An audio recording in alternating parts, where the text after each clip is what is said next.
राम राम जी।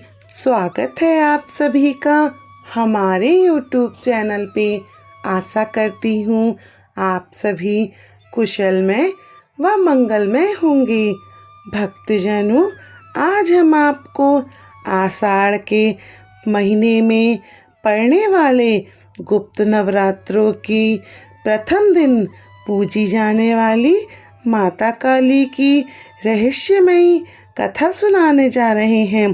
भक्तों, माता काली की कथा सुनने मात्र से ही माता काली की कृपा अपने भक्तों पर बरसती है। माता काली अपने भक्तों को अभयदान करती हैं और उनकी सभी मनोकामनाओं को पूर्ण करती हैं। भक्तजनों, आज हम आपको माता काली की संपूर्ण कथा सुनाने जा रहे हैं।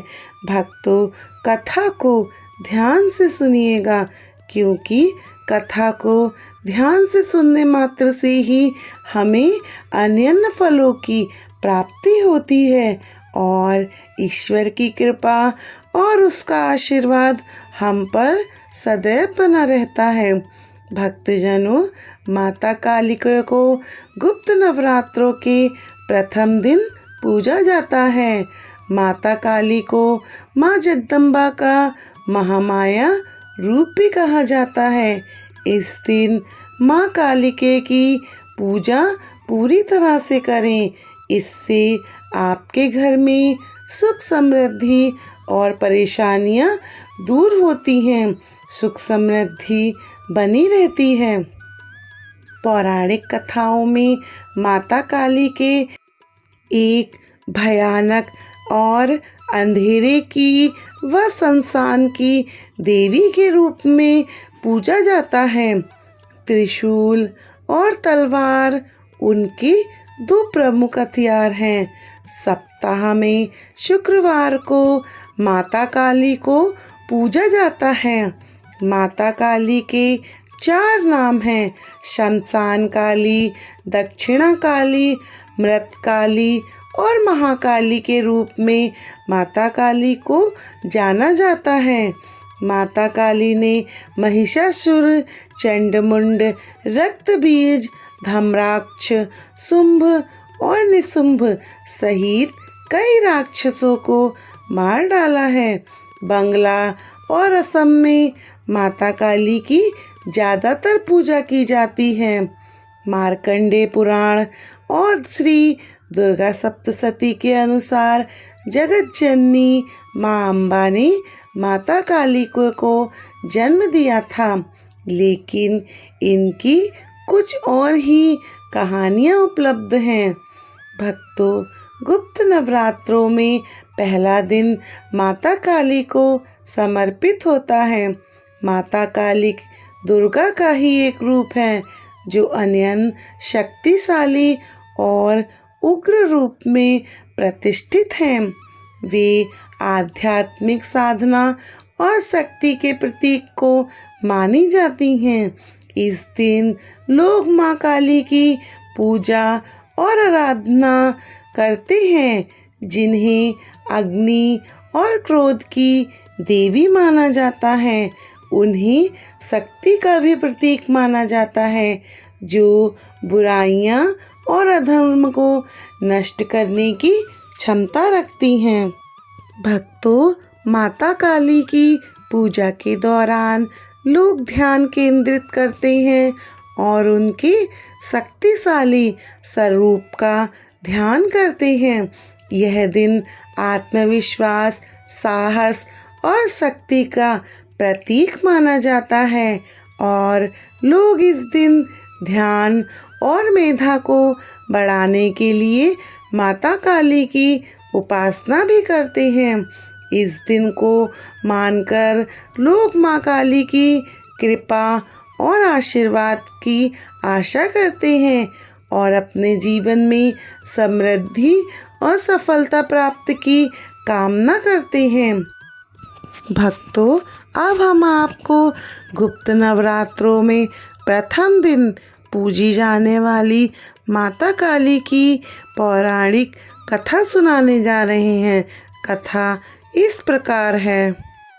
पौराणिक कथाओं के अनुसार एक बार दारुक नाम के राक्षस ने ब्रह्मा जी को प्रश्न करके उनसे वरदान प्राप्त कर देवताओं और ब्राह्मणों को प्रताड़ित करना शुरू कर दिया और स्वर्गलोक पर अपना कब्जा कर लिया था, जिसके बाद सभी देवता भगवान विष्णु और ब्रह्मा जी के पास गए।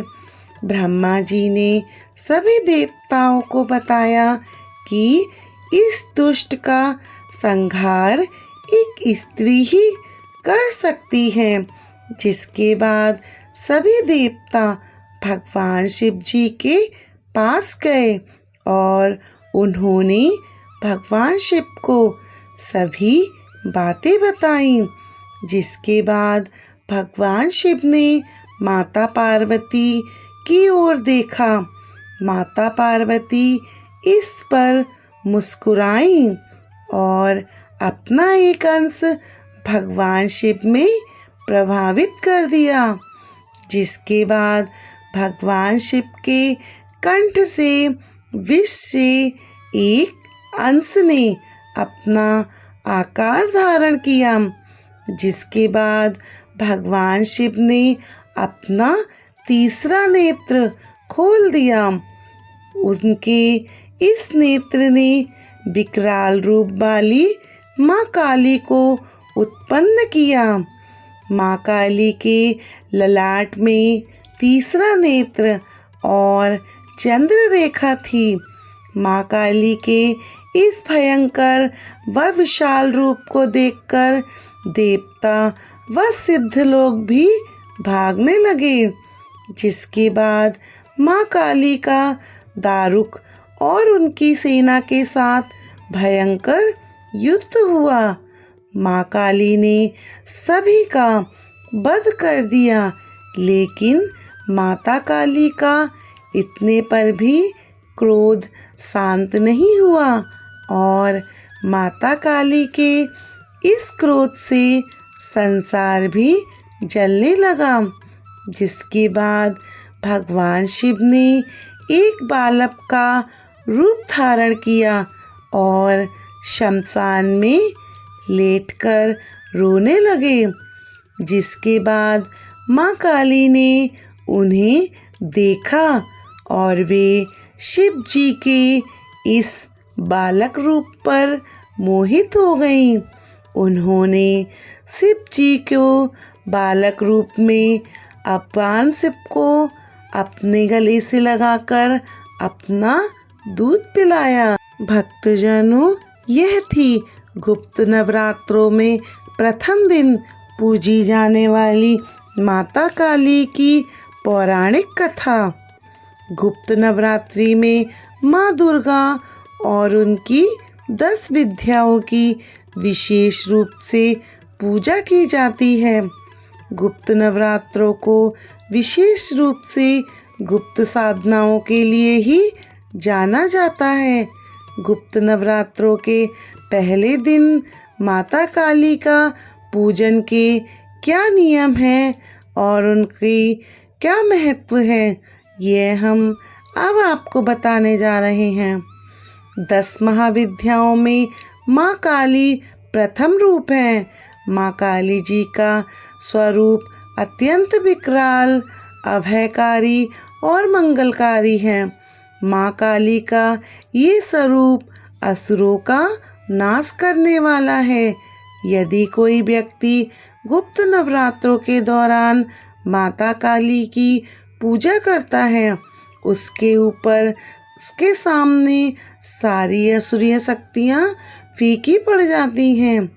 माता काली की पूजा करने वाले व्यक्ति को रूप, यश, जय की प्राप्ति होती है।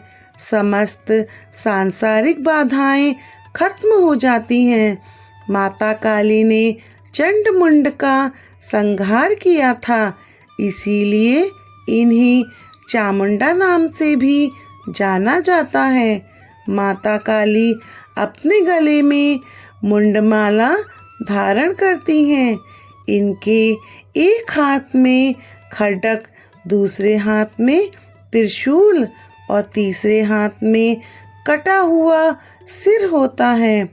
माँ दुर्गा ने रक्तबीज नाम के असुर का वध करने के लिए माँ काली का अवतार धारण किया था। 10 महाविद्याओं में माता काली प्रथम देवी हैं। गुप्त नवरात्रि में प्रथम दिन माता काली की ही आराधना की जाती है। जो लोग तंत्र शक्तियाँ प्राप्त करना चाहते हैं उन्हें गुप्त नवरात्रों के पहले दिन विशेष रूप से माँ काली की पूजा करनी चाहिए। इसके अलावा माता काली की आराधना करने से सभी प्रकार की तंत्र बाधाओं से छुटकारा मिलता है। जो लोग अपने शत्रुओं से परेशान रहते हैं उन्हें गुप्त नवरात्रों में माता काली की आराधना करनी चाहिए। ऐसा करने से शत्रु से मुक्ति मिलती है। माता काली की पूजा करने से अकाल मृत्यु का भय भी दूर होता है। गुप्त नवरात्रों में 2 तरीकों से माता काली की पूजा की जाती है। जो लोग तांत्रिक विद्या हासिल करना चाहते हैं वह लोग इस दिन माँ काली की तंत्र विद्या द्वारा उपासना करते हैं। कुछ लोग गुप्त नवरात्रों के प्रथम दिन सामान्य तरीके से माता काली की आराधना करते हैं, जिससे उनके जीवन के सभी संकट दूर हो जाते हैं। भक्तजनों, माता काली की प्रथम दिन पूजे जाने वाली गुप्त नवरात्रों में हमने आपको कथा व कुछ जानकारियाँ दी हैं। भक्तों, यदि आपको यह कथा अच्छी लगी हो तो हमारे चैनल को सब्सक्राइब करें, वीडियो को लाइक और शेयर करें। कथा अच्छे लगे तो अपने परिवारजन मित्रजनों में इस कथा को शेयर करें और कमेंट बॉक्स में जय श्री राम जरूर लिखें, क्योंकि राम का नाम सभी दुखों को टारता है और हमारे जीवन में उजाला करता है। भक्तजनों, यदि अभी तक आपने हमारे YouTube चैनल को सब्सक्राइब नहीं किया है तो हमारे YouTube चैनल को सब्सक्राइब करें और बेल आइकन बटन को दबा दें, जिससे कि हमारी आने वाली सभी वीडियो की नोटिफिकेशन आप तक पहुंच जाए। आपका और हमारा रास्ता यूं ही बना रहे। भक्तजनों, कथा कहने में यदि भूल चूक हुई हो तो उसकी क्षमा। माता काली की कृपा और उनका आशीर्वाद सदैव आप पर और आपके परिवार पर बना रहे। भक्तजनों, आप सभी को हमारी राम राम जी।